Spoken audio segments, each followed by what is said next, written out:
नमस्कार, माझं नाव अंकिता सिद्धार्थ सुर्वे। मी इयत्ता 6वी मध्ये शिकत आहे। मी आज तुम्हाला या पुस्तकाविषयी माहिती सांगणार आहे। या पुस्तकाचं नाव आहे रोमांचक सफर।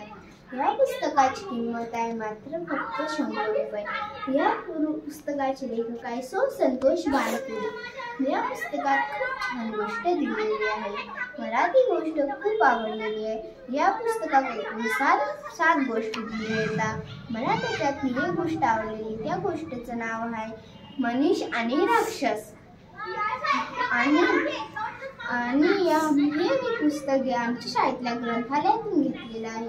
यापूर्वी तुम्ही माझे खूप व्हिडिओ बघितलेले आहे, तर ते व्हिडिओ बघा आणि तुम्हाला आवडले तर तुम्ही मला सांगा।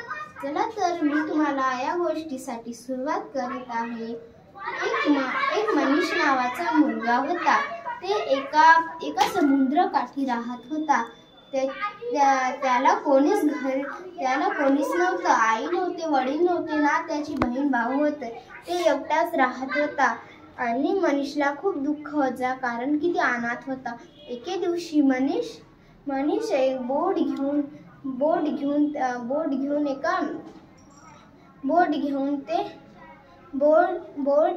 ते समुद्र निघाला।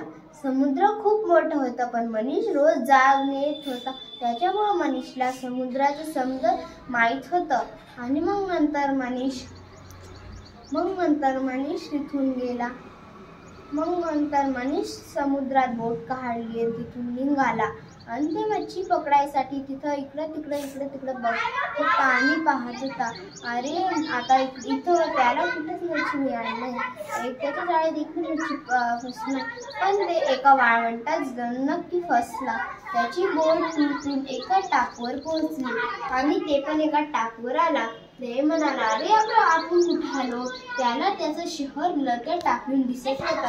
मग ते म्हणाला, आपण इथं बोट बनवू आणि मग त्या टाकून जाऊ। त्यानं जरा पुढे गेलं आणि मग त्याला एक गुफा दिसली। ती गुफा खूप मोठी होती। मग त्या गुफेच्या जवळ एक नदी होती। ती नदी खूप सुंदर होती आणि पुन्हा तिथं खूप फळांची झाडे पण होती। त्या मनीषने ती फळं तोडली आणि लकडी इकट्ठा केली आणि रात्री झोपायला तिथं त्याच्या जवळ एक गोधडी आणि रजाई होती। त्यानं ती वल्ली झाली, त्यानं ती वाळवली आणि मग नंतर त्यानं तिथं बिस्तर टाकलं आणि तिथं झोपला। अर्धरात्र झाली। त्या गुफेत ते झोपेल होता, तेव्हा त्याला खूप ओरडायची आवाज आली।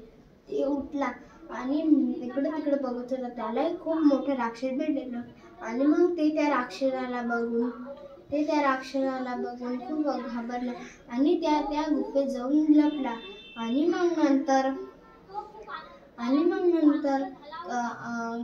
मग नंतर ते त्या झोपला, भीत ते झोपला। सकाळी उठला आणि खूप मोठे झाडं तोडले आणि मग नंतर तिथून बोट निघाला, पण राक्षसाला माहित होतं की आपल्या टाकवर कोणी हे ते तिथंच होता आणि त्यानं मनीषला पकडलं आणि तेव्हा तिथे त्याचे काही मित्र आले त्या त्या टाकूवर। मनीष त्या राक्षसाच्या चंगुलमधून खाली त्याच्या हातामधून खाली पडला आणि पळाला। आणि मग नंतर त्या राक्षसाने त्याच्या मित्राला पकडलं आणि मग ते राक्षस म्हणाला, आता तुम्हा समजायला कोणी सांभाळू शकत नाही, आता मी तुम्हा समजायला मारून टाकतो। आणि मग नंतर राक्षसाने त्याच्या एका मित्राला मारून टाकलं। मनीष खूप रागत आला। त्यानं एक काडी घेतली, त्या राक्षसाच्या पायातच घुसली। मग राक्षसानं त्याच्या काही मित्रांना सोडून दिले आणि मग राक्षस म्हणाला, राक्षस खूप जोराने ओरडला आणि मनीष त्या गुफेत जाऊन लपला। राक्षस त्या गुफेत आला आणि म्हणाला, तुम्ही समजायला मी मारून टाकलं। राक्षस इतका मोठा होता की त्या गुफेत पण येऊ शकत होता, पण राक्षस जवळ शक्ती होत्या, त्याच्यामुळे त्यानं लहान शक्ती करून त्या गुफेत गेला आणि ते लहान झाला आणि त्या गुफेत गेला। मग नंतर मग नंतर मनीष म्हणाला तुम्ही समजे आवाज करू नका. मग नंतर मनीष त्या जागेवर जाऊन बसला आणि बोट बनवली आणि मग ते समजे निघले. तुम्हाला ही गोष्टी कशी आवडली तर चला ही गोष्ट इथेच संपवली. तर धन्यवाद.